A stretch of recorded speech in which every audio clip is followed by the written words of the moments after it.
If you're building a business and you're dealing with staff, you're undoubtedly gonna have staff members that underperform. It's quite all right, it's part of business. You need an action plan, you need steps that can help you get people back on track, get people to performance levels that allow them to succeed, help grow the business, but most importantly, grow themselves. This one's for you.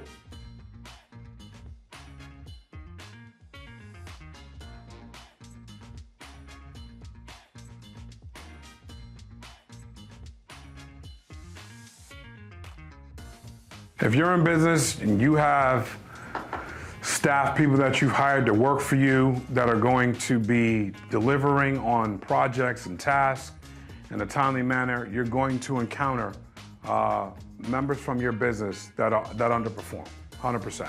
You're going to deal with people that are going through different challenges in life. You're going to deal with people that have lost interest in the thing that they were hired to do. You're going to deal with people that were never competent enough to do the thing that you hired them to do. You're going to deal with people that are kind of space cadets or squirrely, where it's like squirrel, and they move. And so you deal with, when you start stacking time blocks, you start stacking days and weeks of tasks together, and you go,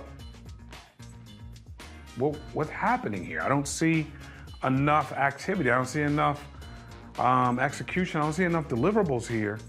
You know, you start doing these reviews, and you're gonna see some of that, right? And so this is a question that I've been getting a lot in business, and it's, you know, how do you handle this? Number one, you need to understand you're gonna deal with this. And then number two, it's like, all right, how do we deal with this? Okay, hey, you wanna approach the situation with concern for the individual, because you don't really know what people are going through, you know? A lot of times, people aren't 100% forthright with everything that's going on at any given time, because they're holding it in, because they're shielding it, because they don't want to make it a federal issue, because they don't want to bring their stuff to work, whatever the reason is, but sometimes it bleeds into work and it makes the situation tough. So I can't just go, what the heck's wrong with you? Nothing's being done, blah, blah, blah, blah, blah. Let's slow down. First off, you should be on it enough for months to go by and this not be addressed.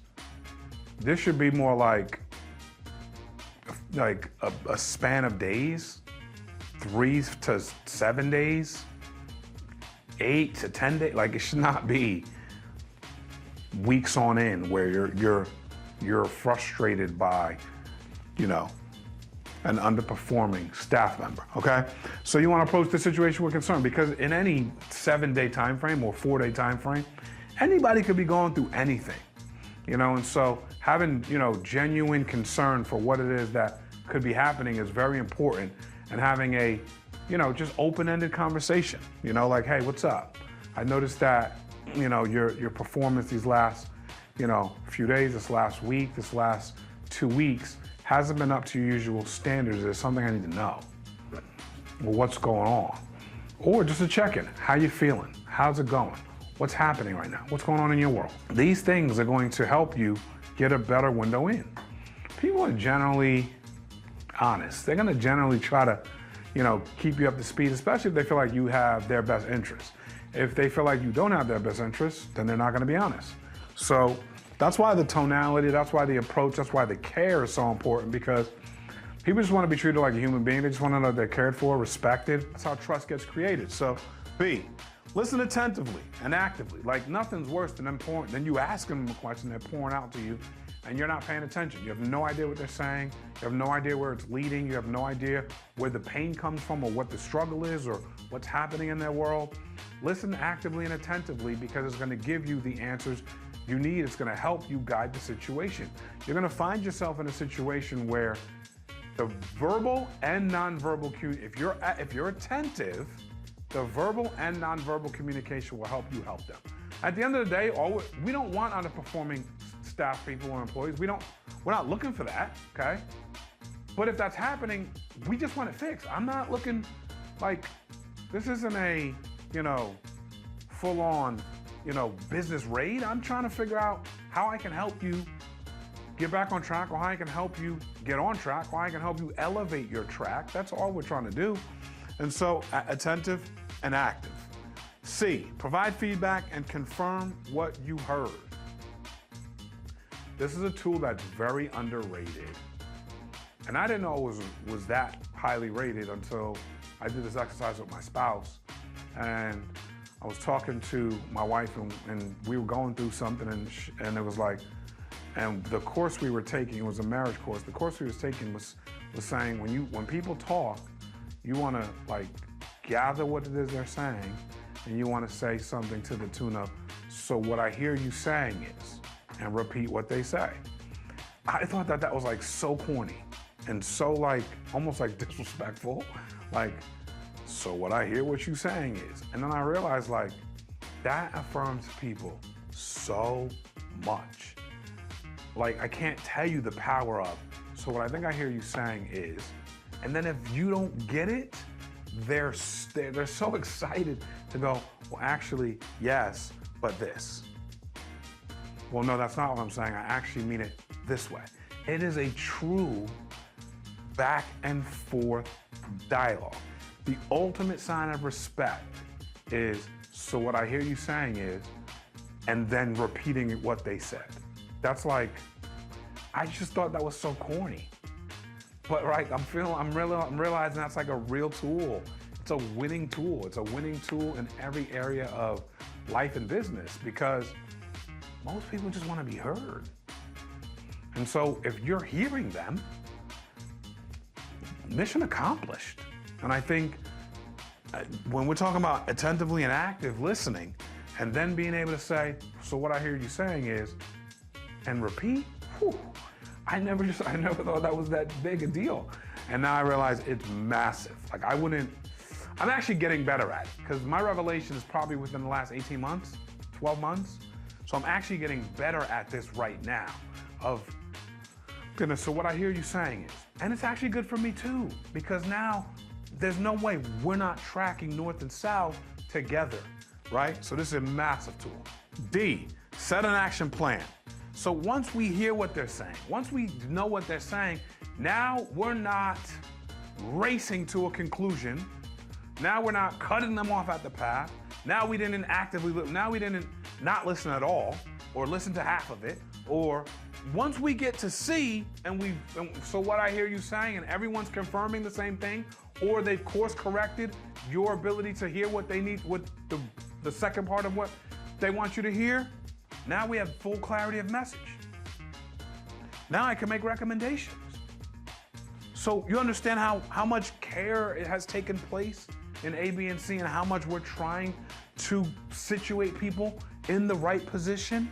Now at D, now I can start making recommendations. I can create an action plan, next steps for their performance to increase. And sometimes it could be something personal they're dealing with, and just by you showing concern, they can shake things off faster. But we're gonna put something together. I've been in many of these meetings. I've been in countless number of these meetings where we're setting action plans to try to help people get back on course, or help people get to the place that they thought they wanted to be or thought they could be, and the place we want them to be, and the place we think they can be. And so everything is about helping the person, everything is about helping the business. So this is supposed to be a two-way dialogue where there's real support and help going out. And so now we want to create an action plan. And so the action plan could be anything depending on what they're dealing with.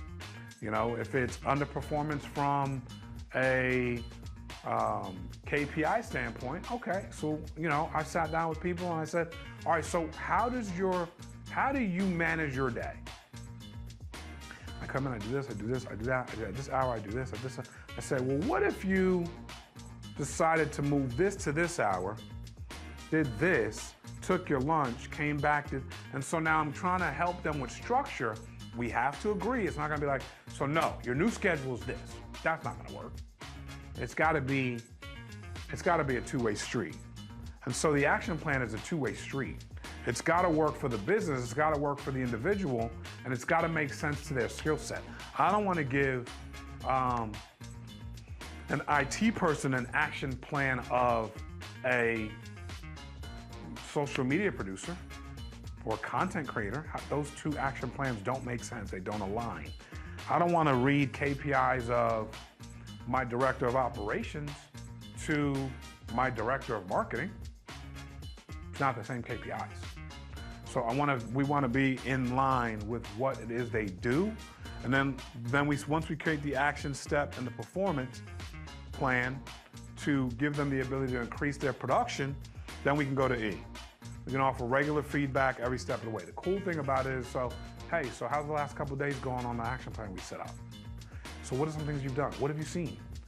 How's it going? This is great because I'm not gonna come over to your desk every 19 minutes and say, so what happened? So is it happening? So did you do it? So is it in? I don't know. I think that's a great way to manage people.